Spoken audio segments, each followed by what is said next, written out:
होर्मुज में 3 भारतीय नाविकों की मौत मामले पर अमेरिका बुरी तरह से घिरता हुआ जा रहा है। इस मुद्दे पर दोनों देशों के बयान भी सामने आ गए हैं। विदेश मंत्री डॉक्टर एस जयशंकर की तीखी प्रतिक्रिया के बाद अमेरिकी विदेश मंत्री मार्को रूबियो का भी बड़ा बयान सामने आया। रूबियो ने कहा कि अमेरिकी नाकेबंदी का कोई भी उल्लंघन और होर्मुज स्ट्रेट से ईरानी तेल का अवैध परिवहन बर्दाश्त नहीं होगा। शनिवार को जारी एक आधिकारिक बयान के मुताबिक रूबियो ने ये बात विदेश मंत्री डॉक्टर एस जयशंकर से कही। जयशंकर ने शुक्रवार को रूबियो से बातचीत कर ओमान तट के पास जहाजों पर हुए अमेरिकी हमलों में भारतीय नागरिकों की मौत पर कड़ा विरोध जाहिर किया था। अमेरिकी विदेश विभाग के प्रवक्ता टॉमी पिगॉट ने कहा कि विदेश मंत्री रूबियो ने जोर दिया कि सभी वाणिज्यिक जहाजों को तुरंत अमेरिकी सेना के आदेशों का पालन करना चाहिए, क्योंकि वो होर्मुज स्ट्रेट में शांति और सुरक्षा बनाए रखने की दिशा में काम कर रहे हैं। अमेरिका ने 13 अप्रैल से होर्मुज स्ट्रेट क्षेत्र में नौसैन्य नाकेबंदी लागू कर रखी है, जिसके तहत ईरान के बंदरगाहों से आने जाने वाले जहाजों की आवाजाही को रोका जा रहा है। ये कदम तेहरान को तेल व्यापार से होने वाली आय से वंचित करने के अमेरिकी प्रयासों का ही एक हिस्सा है। इस हफ्ते ओमान तट के पास भारतीय चालक दल वाले 3 जहाजों पर हमले हुए।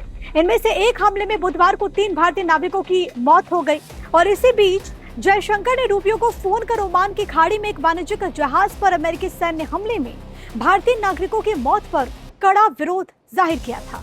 मृतकों की पहचान deck cadet Aditya Sharma, engine fitter Shivanand Chaurasia और चीफ इंजीनियर पटाला सुरेश के तौर पर की गई है।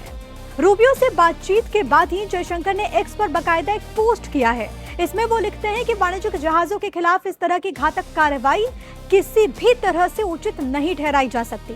इससे पहले शुक्रवार को भारत ने अमेरिकी दूतावास के प्रभारी अधिकारी जेसन मीक्स को तलब किया और उन्हें बताया कि ओमान के तट के निकट भारतीय चालक दल के सदस्यों वाले वाणिज्यिक जहाजों पर अमेरिकी सेना के घातक और जानलेवा हमले अस्वीकार्य हैं। देखिए, मिनिस्टर जयशंकर ने जो अपना विरोध जताया अमेरिका को, बिल्कुल बनता है, बहुत स्ट्रांगली बनता है। बात यह है कि जब से खाड़ी में लड़ाई हो रही है, ब्लॉकेड है, तब से अमेरिकी फोर्सेस ने 7 या 8 शिप्स को अटैक करके डिसेबल किया है। उनके इंजन रूम में मिसाइल मारे हैं ताकि इंजन चले, नहीं तो पूरा रुक जाती है शिप। उसके बाद उन्हें वो जो भी करना करें। 7 या 8 को कराए। उनमें से अभी ये जो 3 हुए हैं पिछले 3 दिनों में, इनमें अनफॉर्चुनेटली भारतीय सिविलियंस भी की जाने गई हैं, 3 की। अब अव्वल तो हम मानते हैं कि अमेरिकन जो अटैक कर रहे हैं वो ये देख के नहीं कर रहे कि इस शिप में हिंदुस्तानी सेलर्स हैं। वो तो आंख बंद करके उन्हें दिख रहा है जो शिप है उसको वो ठोक दे रहे हैं। पर पॉइंट इज, ये एक क्राइम है, ये एक वॉर क्राइम है। और मेरे विचार से भारत सरकार इसमें डिप्लोमेटिकली तो ठीक है, अपने जो भी प्रोटेस्ट जताए, कॉम्पनसेशन क्लेम करी जा सकती है इनकी फैमिलीज से। जो फैमिलीज़ हैं इन तीनों की, जिनका ये नुकसान हुआ है, दर्द की बात बहुत बड़ी है, पर वो एक अच्छी खासी कॉम्पनसेशन क्लेम कर सकते हैं अमेरिकन कोर्ट के अंदर, मेरे विचार से। और अमेरिकन लीगल सिस्टम इस चीज़ को आगे ले जा सकता है, क्योंकि अमेरिकन मिलिट्री कह रही हाँ उन्होंने कराए अटैक, सिविलियंस मारे गए हैं, ये तो इंटरनेशनल रूल ऑफ लॉ के खिलाफ है।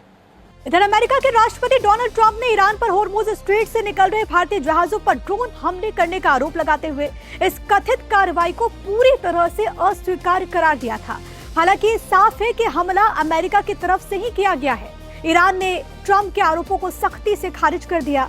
भारत में ईरानी दूतावास ने कहा है कि होर्मुज स्ट्रेट में एक भारतीय जहाज को लेकर ईरान पर लगाया गया अमेरिकी राष्ट्रपति डोनाल्ड ट्रंप का आरोप पूरी तरह से निराधार है। मैडम आ रही है। मैडम आ रही है। मैडम आ रही है।